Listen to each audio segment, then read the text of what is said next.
Tension within the Trump administration over the handling of the Jeffrey Epstein files is now erupting into a full-on clash between the Deputy FBI Director, Dan Bongino, and the Attorney General, Pam Bondi. There are now questions over the future of Bongino in his current role and whether he still even wants it. With The Hill reporting, Bongino was absent from his post today. NewsNation's Washington correspondent Kelly Meyer joins us now with the details right from the White House. Hello, Kelly. There are reports now that Kash Patel is also considering stepping down as FBI director over this. Help us separate fact from fiction here. There are a lot of stories, a lot of headlines coming in. Yeah, the big news on this Friday, certainly. And Henna, this White House tonight, they are flatly denying all of this, saying President Trump assembled this team and that the work is being carried out, quote, seamlessly and with unity. And a White House official telling me tonight this, quote, any attempt to sow division within this team is baseless and distracts from the real progress being made in restoring public safety and pursuing justice for all. And the Deputy Attorney General echoing that, writing on X, quote, the suggestion by anyone that there was any daylight between the FBI and DOJ leadership on this memo's composition and release is patently false. So the DOJ and the FBI issued a joint unsigned memo this week insisting that Epstein did not have a client list and that he was not murdered. So the memo is splitting the MAGA movement, with many insisting Attorney General Bondi promised there was a list and that she'd seen it.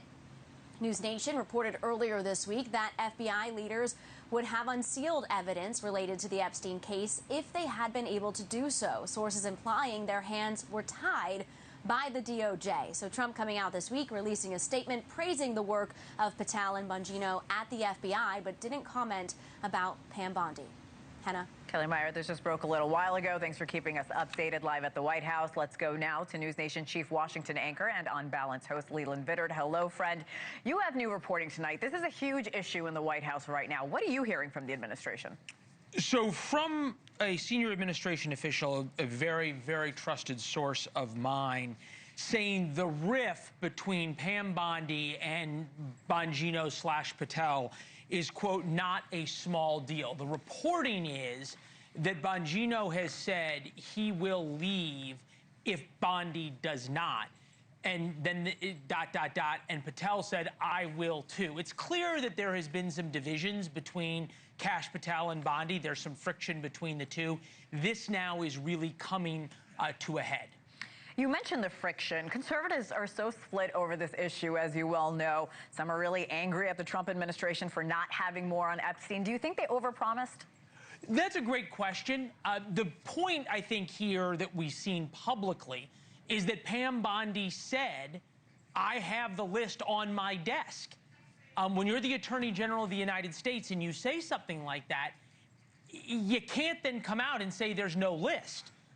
That is seen as an enormous foul-up on her part, in just really kind of small ball and an unforced error that has now caused the President of the United States an awful lot of problems, number one. Number two, the explanations of why they're not releasing more on Epstein, because maybe there's not an exact list, but there's gigabytes worth of data that the FBI has of Epstein's files, videos, names, documents.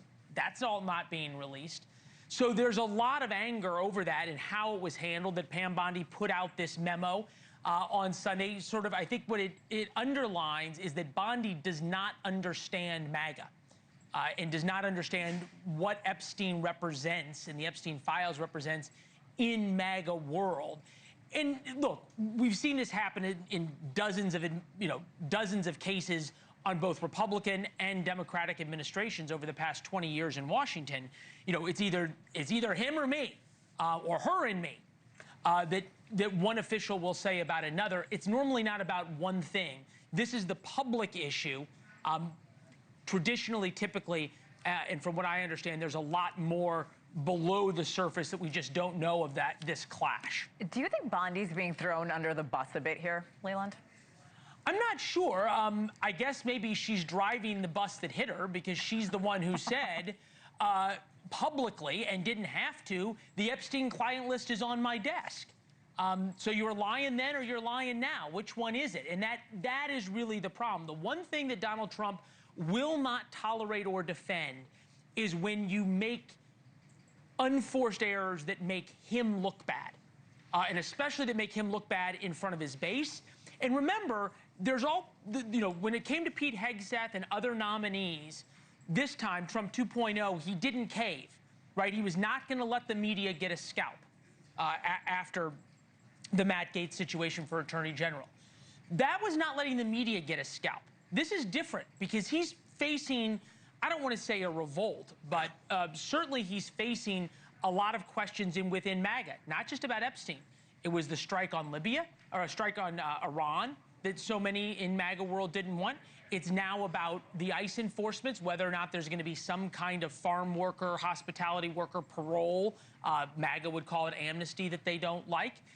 You have the issue over weapons to Ukraine.